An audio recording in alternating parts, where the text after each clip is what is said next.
In the future, a time comes when women are offered a unique opportunity to conceive and give birth to a child using mobile artificial wombs in the form of eggs. I don't see a pod, I see a baby. You're completely tuned to the pod. In this near-future scenario, a young woman wakes up in her apartment. Her home AI immediately activates the coffee maker and informs Rachel of the good news about the improvement in her digestive health. It suggests an appropriate outfit for the day and reminds her of her visit to the Capsule Center. Rachel wakes up her husband, Elvie, to wish him a good morning and say goodbye before heading to work.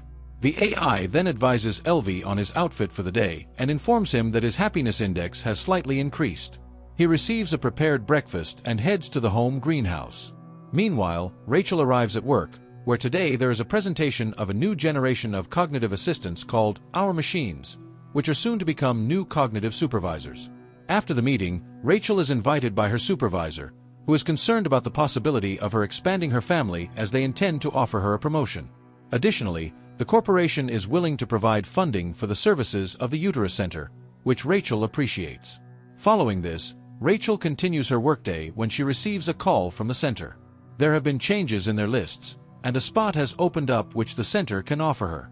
They schedule a visit, and Rachel settles into a relaxing chair, dreaming about her future child.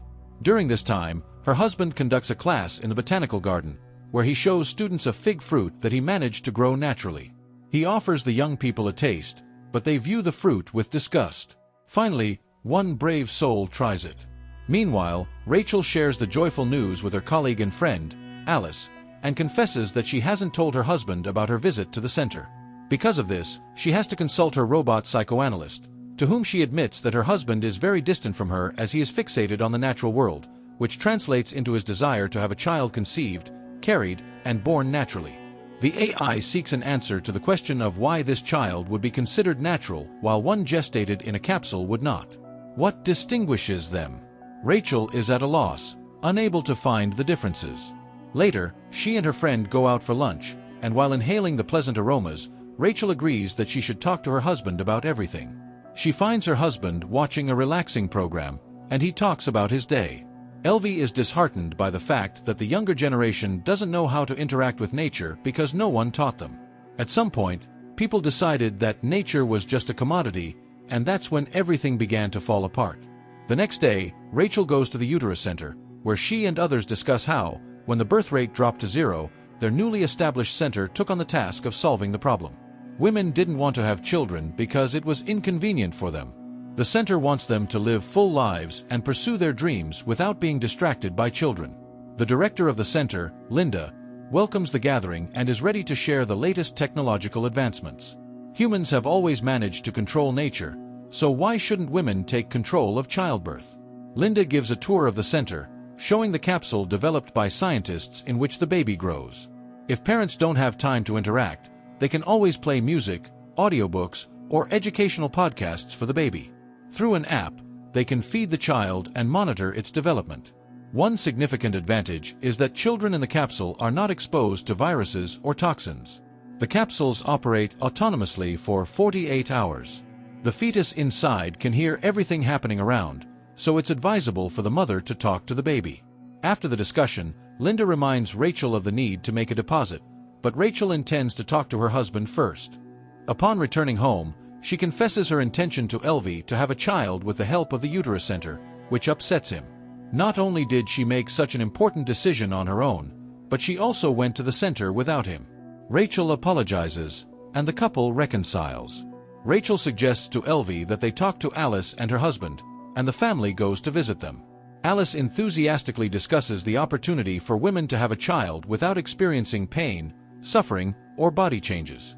Meanwhile, her husband demonstrates a special belt for carrying the egg capsule, to which Elvie looks quite skeptical. He categorically refuses to hold the capsule at home. He can't shake the feeling that the egg is made of plastic. Rachel assures him that the child will perceive it as a real maternal womb, but Elvie remains unwavering. It's hard for him to accept that the child will be packaged in plastic. His wife suggests that he visit her robot psychotherapist. Although he initially takes offense at this advice, he eventually decides to go. However, after listening to the AI's advice, the man realizes that they completely misunderstand each other. Upon returning home and discussing the evolution that led humanity to grow children in capsules, he agrees to his wife's proposal because he understands how important it is to her. The next day, they go to the center, and although now a child can be made from any material, Rachel announces that Elvie will be the biological father. She allows nature to determine the child's gender. Linda leads them to a room where, on a large screen, the future parents can witness the moment of conception.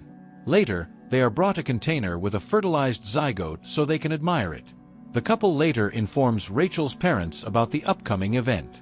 Rachel's father suggests that Elvie sell his countryside house, since they never go there, but the man vehemently opposes the idea. While the capsule remains at the center, the future parents continue their usual lives. The day comes when the program connects Rachel to the capsule.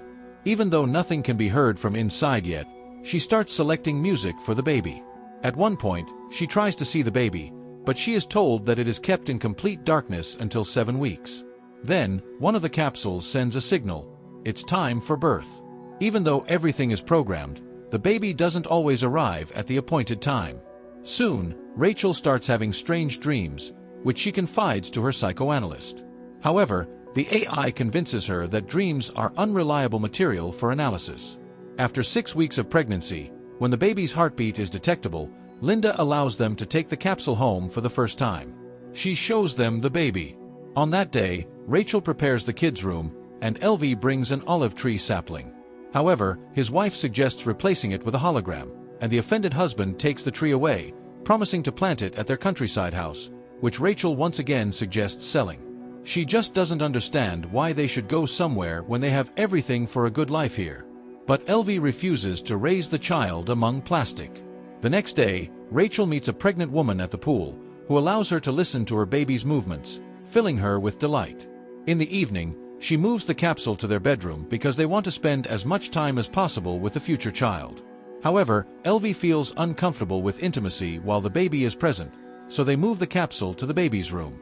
It immediately signals hunger, and the parents rush to feed their offspring. Sometime later, they go on a tour of the center to prepare for parenting. Linda shows prospective parents the play areas where children play and answers their questions. The government no longer funds education, but the center teaches programming and logic to the little ones. In one of the rooms, children engage in creative activities, or rather, a computer does the work, and the children provide feedback. One of the parents asks about the dreams the children have, but Linda reassures him that dreams are excluded from the fetal development program because they do not carry any useful information. One day, Elvie is in his greenhouse when he hears the capsule signal. He feeds the baby, but then decides to communicate with it. While Rachel receives a warning about her declining productivity, her husband is trying on the capsule holder and takes pride in his success. Now he carries the capsule with him, reading books to the baby, posing riddles, showing his plants, and falling asleep beside it. At work, he suggests to the visitors that they hug a tree and experience its calming effect on the human mind.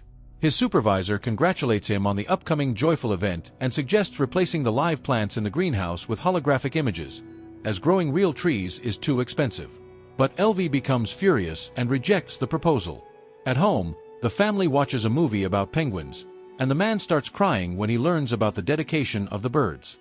Worried, Rachel suggests returning the capsule to the center as other parents do. That's when Elvie reveals that he brought the capsule to work. Rachel shares this with her colleagues.